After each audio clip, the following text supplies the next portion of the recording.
spread of COVID-19 in our county. We will talk about that in more detail in a bit, but I'd want to let you know that we have an entire large team working on responding to all of the public health needs in this county and beyond.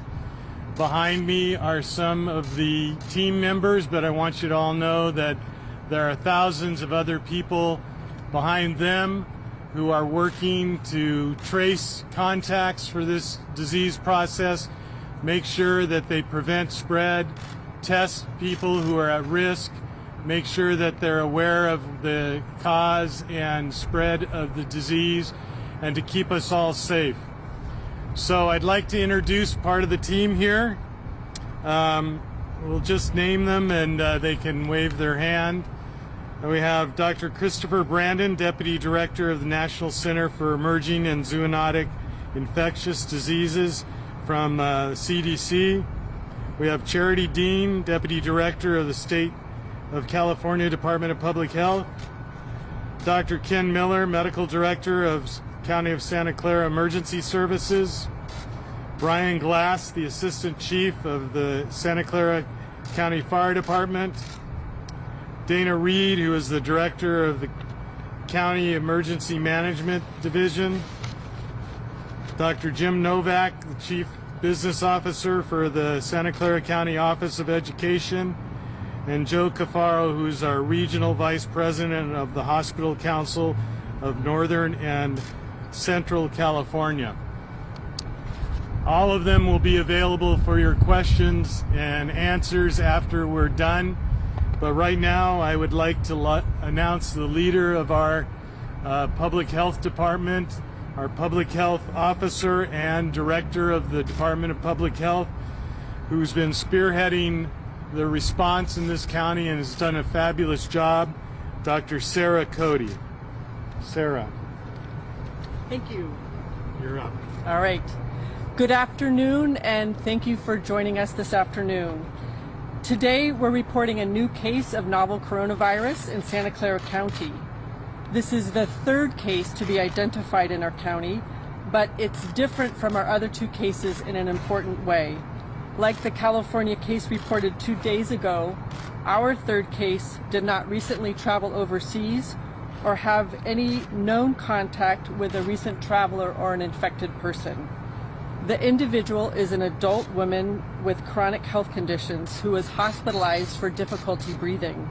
Her physician called us on Wednesday night to discuss the case and to request testing for the novel coronavirus. Our County of Santa Clara Public Health Laboratory received the specimens the very next morning and performed the testing.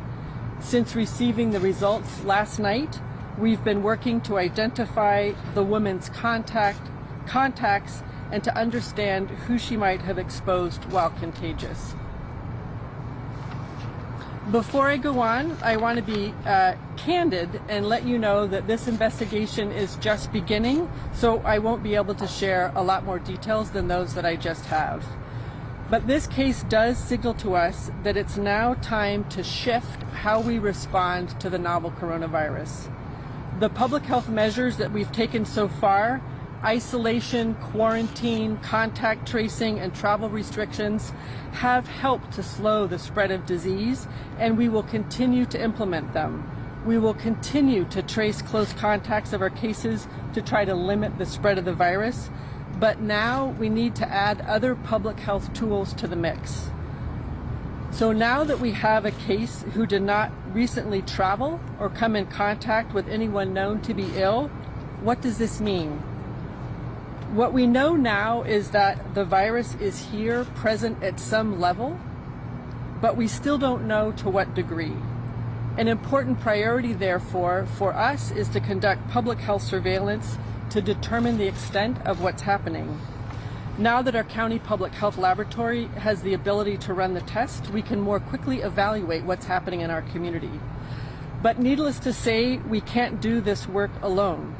And this morning we asked our colleagues from the California Department of Public Health and the Centers for Disease Control and Prevention for assistance, and their teams have already arrived to our operations center and are here with us today.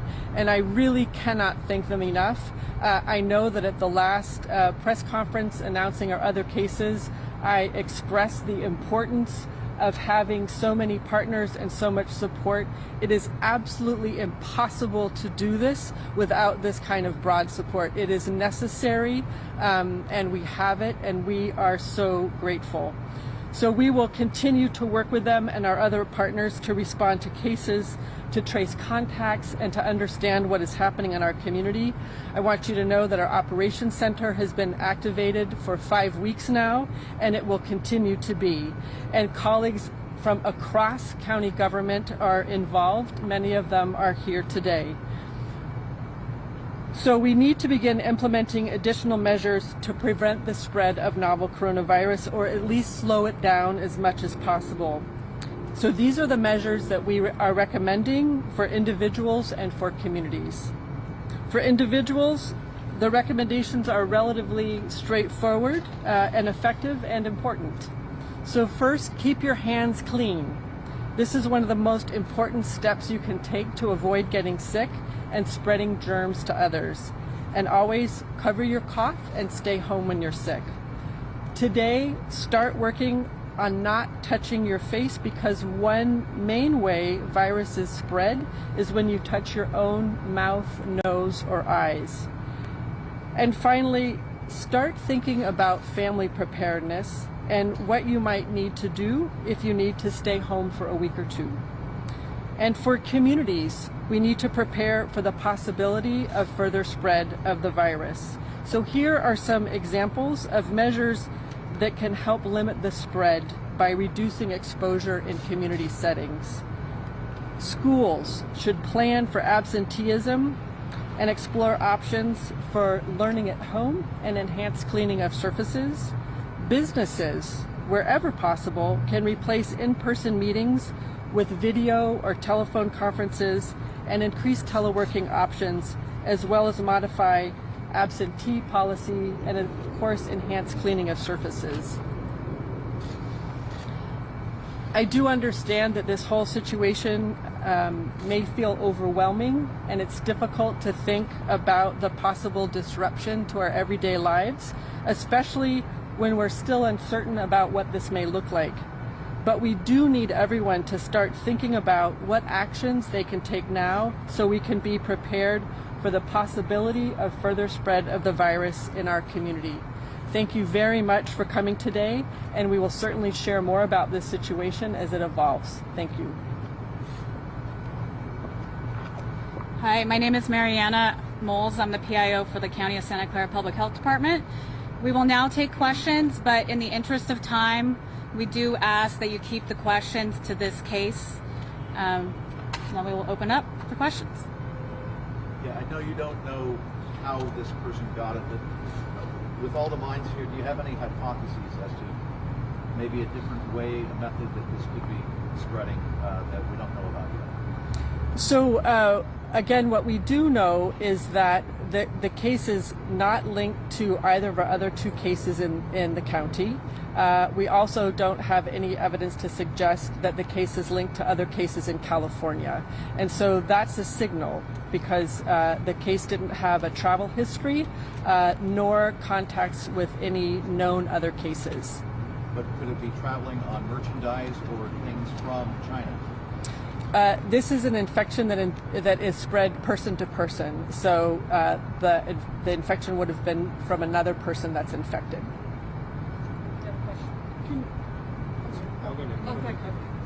Can you say what city the person's from and which hospital they're doing treatment at? The two questions. And the third is, have they been in Santa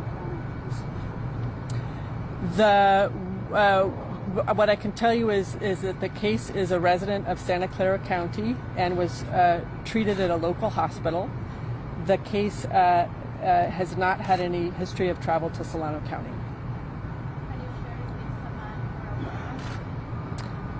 The case is an adult woman. We have a question over here. So should parents keep their kids in school, and should businesses keep their employees going to work? At this point, we don't have any recommendations for staying home from school or work unless you're sick. It's certainly, if anyone is sick, they should stay home from work or school. Again, this is an evolving situation and we're learning more, but for now what we would like businesses and schools to do is to start preparing and thinking about what would it be like if there were a large number of children that needed to be home or teachers that needed to be home. How long does the virus last on a scale, active or transmissible on a surface? I don't know. I don't know if any other colleagues do know.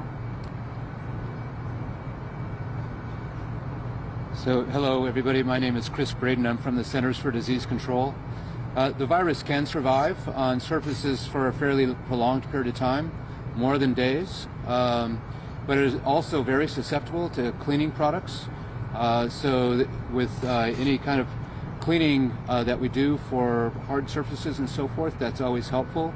But again, I would like to stress that having a contaminated surface for some days and then somebody becoming infected because of that contaminated surface is likely a very low probability event. It's mostly a person-to-person transmission that we're concerned about for our communities. Sir, how long after someone is fully recovered, at that point, are they still considered contagious? At what point, if someone has it, they get better, are they still contagious?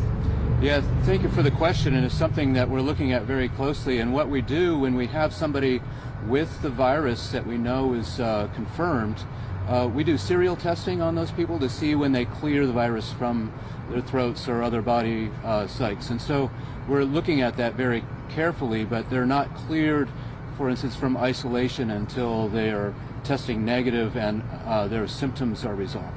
Also, the governor said yesterday about not having enough tests. Are there enough tests in California right now with it spreading through the community? Well, we're very happy to have the Santa Clara Public Health Laboratory up and running with their test. More laboratories are doing that, and the test shipments are going out today and this weekend for even more laboratories to be able to stand up their testing procedures. So that's all very good. We've been frustrated in the fact that we haven't had enough test kits out in the public health laboratories to date. But that is being resolved, I think, and we look forward to a time even when commercial tests are available for many more laboratories. Follow-up question. Do you have enough tests now, and what do you recommend in the community in terms of surveillance? Yeah, I think the laboratories are standing up and have the testing capacity. For instance, this laboratory for what they're doing now, and I'll turn it over back to Dr. Cody to talk about surveillance. Sure. Please. Hi. My name is Dr. Charity Dean. I'm the Assistant Director of the California Department of Public Health. And just to piggyback on that question, I believe the question referred to Governor Newsom's reference yesterday, the critical nature that testing plays in this. And thanks to his leadership and the close partnership with our federal partners, we are happy to announce today an expanded testing capacity in California. As of today, there are now 8 public health labs that are able to conduct testing. Yes, there are now 8 public health labs that are able to conduct testing in California. That's right, as of today. And those include our state lab in Richmond and the following counties: Alameda, Santa Clara, Tulare, Ventura, Los Angeles, County of Orange, and San Diego. And we believe that this increased testing capacity is going to have a significant impact on our ability to quickly identify and contain those individuals with the disease. Do you need to send the test back to CDC for confirmation? And what's the turnaround time? So the way the test works is once a test is determined to be positive, we can take public health actions to protect the community based on that test, and then confirmatory testing is sent to the Centers for Disease Control. And it's 72 hours? Our goal for these tests in California is a turnaround time of 48 hours or less. Does anybody else have a question? Somebody new? Anybody else? Yeah, Yes. so I know that you guys are still trying to figure out the extent of the spread with this case. Are you guys testing additional people connected to this case specifically? We're conducting a traditional contact investigation as we do for an infectious disease, which means tracing all the places that the person may have been while infectious. And that's the work that we just got started on. Is there a specific location investigation in Santa Clara County where you can hone in on. That way, if people are watching this and they're thinking, "Oh, I was just there," they can contact help. Again, the way we conduct the contact investigation is first, we learn from the person who's infectious, the various places that they've been, and then we trace all the contacts that we have. And what's important is we are especially concerned about people who may be a high-risk contact, where they were, in like a household member, for example. And so we identify all the contacts that we can, and then ensure follow-up. And as you can imagine, that is a very resource-intensive undertaking, which is why we've called our colleagues from the state and the Centers for Disease Control, and they're here to help. Next question. Over here. San Francisco are declaring the emergency, the local emergency. Do you know if Santa Clara County is preparing for that? We declared a local public health emergency earlier this month, and so that's been in place for a couple weeks now. Is there any further actions that the county is thinking about taking? And I'm asking this because in your press release, there's this part about the possibility of the widespread. So that sounds like kind of alarming. So is there any other actions? Sure. Since you're asking about the county, I'll step up. The way the procedure works is our public health officer, Sarah Cody, takes action to declare a public health emergency, and then the board reaffirms that action. We did that over a month ago, and every 30 days the Board of Supervisors will continue that action. That declaration allows us some benefits in dealing with the state and the feds, and also to coordinate our actions with surrounding jurisdictions to make sure that this is high on everyone's list. Also, going along with that declaration is the commitment from the board, the county, to make sure funding is adequate to provide an appropriate response here locally and through our public health department and through the other agencies in the county. You had a question? Yeah. Someone talk about who is the most at risk, who are considered high-risk patients, or normal, healthy, younger people susceptible, or is it an older population, or somebody who's already compromised? I'm going to invite Dr. Braden, who has a broader view. Yes, thank you for the question. So there's two parts to that question, your question being who's most at risk. So who's most at risk for being infected in any case would be those who have prolonged contact with an infectious person. So we start with household contacts, for instance, but also people that may share the same space in almost anywhere for any prolonged period of time. Again, this is a disease that is most likely spread by droplets that would be spread by somebody who's infectious around 6 feet around them in some way that people can get it in their mouth, eyes, nose, and so forth. So that's who can become infected. Of those who are infected, those who are most at risk of having severe disease are, I think, some of those who you had mentioned. They are people who are older, and especially with other medical conditions that may especially affect their immune system so that they're not able to fight off the infection as well as others. For the most part, what we understand is the vast majority of people actually don't have severe disease. So it may be those people that are not severely ill may not even seek medical care, but are still ill in some way and infectious that may spread this the most. As a follow-up, can I just ask you, if you are, what symptoms should you report to a doctor? Should that be done, more readily now than in the past when you would just kind of tough it out? Yeah, that's also a very good question, and it is a judgment call because we are in the cold and flu season, and we don't want to overwhelm the medical system with the worried well, but at the same time, especially if there are symptoms that become worse or fever is involved, then definitely call your physician and let them know about your concerns. Should We I have be taking time my for about temperature? 2 more Should I be questions. taking my temperature, and how do I keep myself? How should I be washing my hands every half hour? Yeah, so I would say that when you have the opportunity to wash your hands, take that opportunity. Also, when you're out and about, to have some gel hand cleansers is always a good thing to have with you to keep your hands clean. And also, if you have cough or sneeze or something like that, that cough etiquette, sneezing or coughing into your elbow. And so those are all very important things to think about. So those personal hygiene things are always good for not only this novel coronavirus, but for other viruses like flu and cold viruses. We have the last question right here. Can you go over the timeline again? You got the call from the physician on Wednesday night, but do you know when this victim got when the doctor was the first time, or when first reported symptoms, anything like that? Can you go over as much as you're able to share the entire timeline? Yeah, I can't really share the whole timeline of illness onset, et cetera, but what I can tell you is that an infectious disease physician, someone that we work with all the time. I'm sorry.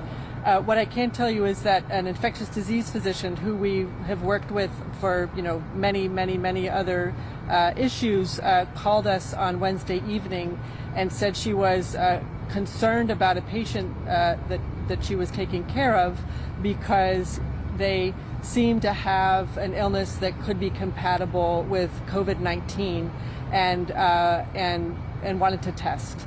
And so we arranged for her to collect the specimens and send them to our lab, and they arrived yesterday.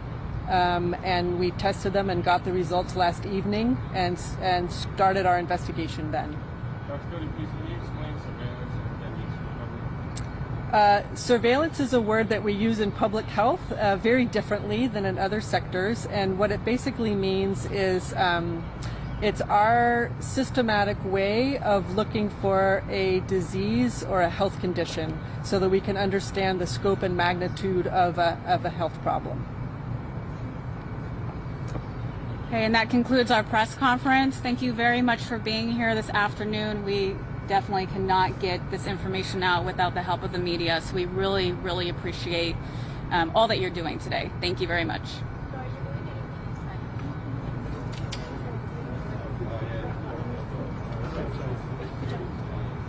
Thank you. Nice to meet you. Yeah.